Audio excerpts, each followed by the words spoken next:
1, 2, 1, 2, 3, 4. Those vegan guys. I thank you. So I'm absolutely psyched to welcome into the studio my next guests. Now, you may have heard me talking about this earlier on this week. What we eat and the idea of veganism is coming into the mainstream. It's being discussed more than ever. And two people that know all about this are Paul and Jason, and they're joining me in the Tameside Radio studio now. Guys, welcome. Thank you. Thank you and welcome. First things first, though, I believe we should get this out of the way, because it's not Those Vegan Guys segment without the theme tune. Of course. And we haven't brought the MP3, which means that we're going to have to sing it live. You're just going to have to do it live. I'm going to pull this fader down here. It's off to you guys, go. Those vegan guys. It starts with a 1, a 2, a 1, 2, 3, 4. Always has done. Of course Always it does. This is why I was doing it. My goodness, Jess. Now I'm within sorry. I'm sorry. Start as you mean to go on. Yeah. Yeah. Well, gentlemen, welcome to the very first ever Vegan Corner on Tameside Radio. It's good to be here, and it's good to have an outlet to chat about veganism. As you said before, Scott, it's become very much mainstream. Yeah. This year, a lot of people are taking the plunge, whether it be one meal a week, 1 week a month. You know, people are paying attention. The fact is that since 2010, which was the first kind of major report from the UN, which urged people to work towards a vegan diet, mainly because of climate change. And ever since then, it's been look at our climate right now. Yeah. It's not good, and let's not forget climate and weather are not the same thing. No. The climate is affecting the weather, and the climate is massively being affected by animal agriculture. You can't just raise 70 billion land animals a year for slaughter and it not affect the environment, because they all create methane. Yeah. True that. Well, let's have a chat about your personal journeys first, Yes. so we can get to know you guys. Let's do that. How long have you been vegan for now, Paul? Just over 5 years. And how about yourself, Jason? Same. Yeah. So you guys took the plunge together? Well, see, I'm the cook, so Jason had no choice. Yeah, I hear that. That's what it boiled down to. Yeah, we were already vegetarian, weren't we, for 17, 18 years. Oh, wow. I was veggie for 20 years before I met Jason, and while I was with Jason and before I met you. And then a friend of mine recommended a documentary on Netflix called Vegucated. Yes, a friend of mine was telling me about this very documentary. Brilliant, Yeah. You know, it's really, really good. The premise of the documentary is it's 3 native New Yorkers who are set the challenge. They're all meat eaters. They're all set the challenge to go vegan for 6 weeks. Right. And it follows their journey. It follows them as the kind of reality of animal agriculture is laid bare for them to see, how they deal with that emotionally. Yeah. Suffice to say that at the end of the documentary, they all stay vegan. All 3 of them. And I saw that documentary once, and I was impacted by it, but I was so massively into my cheddar cheese and my eggs. Like, really into my cheese and my eggs, and I kept fobbing it off and thinking, no, the cows that I get the cheese from, they're treated nice. So what was that like then? Because obviously there must have been some kind of teething problems, when you first crossed over from vegetarianism to veganism. I mean, what was the switch difficult? It was difficult. Well, the first month that I thought I was vegan, I wasn't. It turned How so? out, I was having a certain brand of cereal which contained a certain kind of vitamin D that wasn't vegan. Blasphemy. So I was having a certain type of ale that was also yeah, because I've heard about this as well. Like, there's some beers that aren't vegan, right? Yeah, it's the if you're quite strict with your diet, in terms of, like, we talk about the being vegan is a lifestyle, but it was a shock to me to kind of start to do the research and look into, like, wines and ales and beers, and the fact that you've got what they go through is like a clarification process so that the liquid is clear, and often they use animal sort of byproducts to for the clarification process. So they either use eggs or isinglass. Isinglass? Isinglass is fish bladder. Oh, I know, right? Yeah. I mean, I was trying to think of a retort for that. I was just like, yeah, no, Yeah. It is kind of gross. Well, because these are the things, isn't it? I mean, like, because I'm still a meat eater. Yeah. And, like, I guess that, you know, this would be good because you can hear contrasting views now. And I've always been in the notion that, you know, like, what I've never took too much care in what I'm eating or anything like that. And do you think the emergence of things like social media and the fact that you're able to view these documentaries on Netflix, do you think that's helping to educate people more? I think social media is an incredible tool for promoting anything that's good for the planet and for you as a person, really. Yeah, I would agree. I think we've kind of joked in the past about, like, when somebody takes the plunge and decides to kind of take on a vegan lifestyle, they kind of go through a transition period of becoming kind of a bit militant, a bit kind of I want to change everybody in the next 6 months, and I think we went through that process as well. But social media can be used in a really positive way to help people understand, and I think we've often talked that there's sometimes a perceived right and wrong way to do that. I think people who aren't vegan but are maybe contemplating making changes can be very easily put off by quite an aggressive stance. Well, people fear what they don't understand, don't they? And especially if you've got somebody telling you that the way that you've lived your lifestyle for X amount of years is wrong, immediately you're going to take the defensive on that, right? We did it ourselves, didn't we? I mean, we've got a friend of ours who was very gentle in his approach to He's always very gentle. Yeah. Dominic Berry is a Manchester poet. Yeah. Very well-known Manchester poet. Lovely guy. Great guy. And he's been vegan for many years.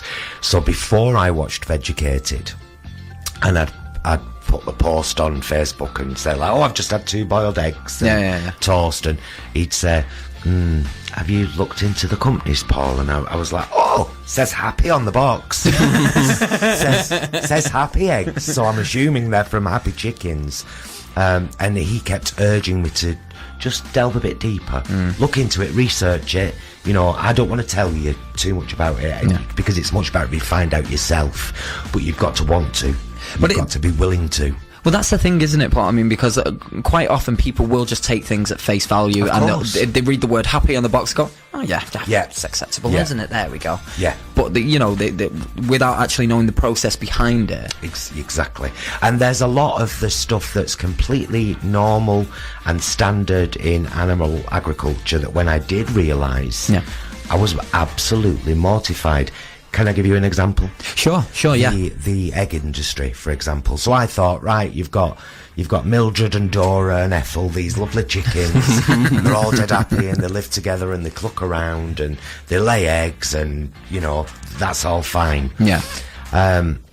What I didn't realise was that in factory farming, in big egg places, when they allow some of the eggs to hatch, which of course they do because they need new chickens when the current chickens stop laying, male chicks are ground alive in a mincer. Oh God. Because they're of no use to the egg industry. Yeah. Now that's standard practice across the world. They're either minced alive in this, those giant metal jar things that you can throw a fridge in and it eats it up. Small version of that. They go along a conveyor belt and they are mulched into flesh and blood.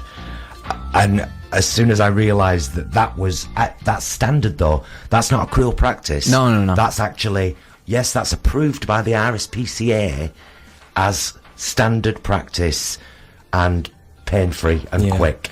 Well, we're gonna be looking at things like this, aren't we? Throughout the time that you guys are here with us, we're going to be looking at everything vegan. I reckon we should have a little bit of a break, have a breather. I'll go stick the kettle on. Yes. Fab. Have you got soya milk? That's a good part. I think we've got some almond milk, actually. Cool. I'm pretty sure we do. I'll go and have a look. Make sure the side that you're on is Tameside Radio. More great music and those vegan guys on the way next. Hi, this is Nathan from Sneaker.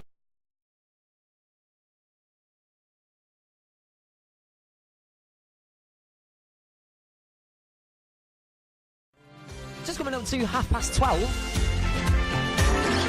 The amazing George Ezra. The thing is with George Ezra, his voice doesn't look like it should come out of his face. No. Do you know what I mean? At all. He looks 12. He does, and then he comes out with that soulful voice, like absolute velvet, and it's like, where did that come from? Instantly recognisable, though. Indeed, definitely. Completely digress, apologise. Those vegan guys, welcome back. Thanks very much, Paul, Jason, for joining us. Hello. So I want to speak to you a little bit about Veganuary, because we're just coming off the back of that, and this year it's been bigger than ever. Yes. It's been massive. Yeah, it really is becoming a movement, isn't it? Yeah. It's fabulous because it gives people something to focus on. It gives you an actual period of time whereby, because I think people are afraid of saying to their friends and family, I'm going to try vegan, whereas Veganuary is a great time to say, right, okay, I'm doing it because there's loads of other people doing it across the country. Myself and Jason have done 10 videos over January, haven't we, on our YouTube channel, Those Are Vegan Guys, also on our Facebook page, just kind of tips to help people, meal ideas, meal planning ideas, and a couple of taste tests. Yeah. My favourite kind of video. If I can go back quickly to just something that you said before, Paul, the negative connotations of turning vegan because of word of mouth and afraid that they're going to be judged, do you think that plays a large part in stopping people from actually taking that jump? Absolutely. I was speaking to a friend of mine who, of course, I won't name, on Facebook. And they were talking about wanting to try vegan, and we were having a chat about it, and they said, I'm really worried about going out with people because I don't want to put people out. Sure. Then this person's mother came on the comments and said, and what about my cheese and onion pie? Do you think people almost take it personally?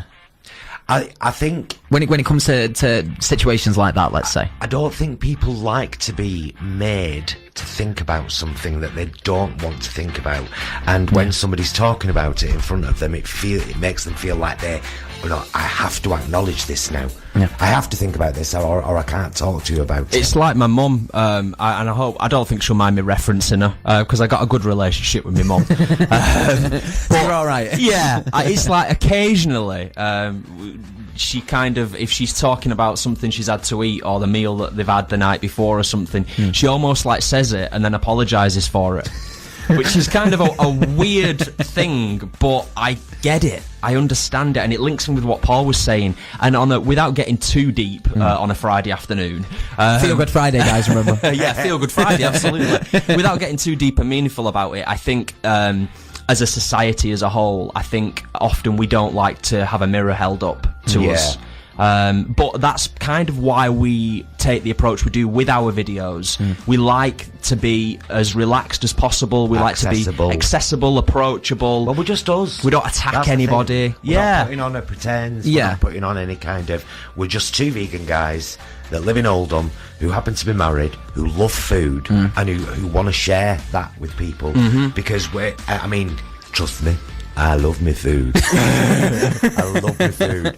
And the fantastic thing about it is, it hasn't changed. No. In fact, I'm eating more meat-like products now as a vegan than I ever did as a vegetarian, which is weird. So why do you think there is such a negative connotation towards veganism in general then? I mean, like, how is it built up to get to this point where people get so angry about it? I think it's the militance that people display a lot of the time, but I have to say that I completely understand that, having been through several periods of being very militant myself. When you decide that you're going to take the plunge, or you're just going to watch a couple of documentaries, and these facts that you were completely unaware of are revealed to you, and you have to face them. For example, male chicks being ground alive. For example, the fact that you have to force a cow to be pregnant. You have to forcefully impregnate her. She carries her baby for 9 months. The baby has to be taken away for us to get the milk.